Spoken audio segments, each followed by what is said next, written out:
Hey everyone, welcome to Being Classy. My name is Jessica, and in this video I want to show you how to make your iPad screen always stay on. So first thing you want to do is navigate to the settings gear. Now the settings gear is this little gray icon.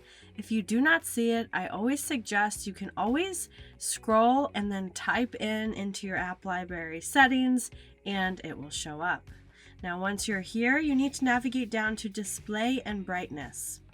Once you click on display and brightness, you'll see the option to auto lock your screen. So I do not want this to auto lock after 2 minutes, so I'm going to click on 2 minutes and then select never.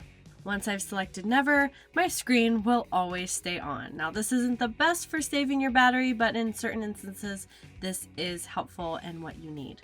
I hope this video helped you learn how to keep your screen on your iPad always on. If this was helpful, please like this video, share it out with anyone else who may benefit from it, and don't forget to subscribe to Being Classy. My name is Jessica, and I'll catch you in the next video.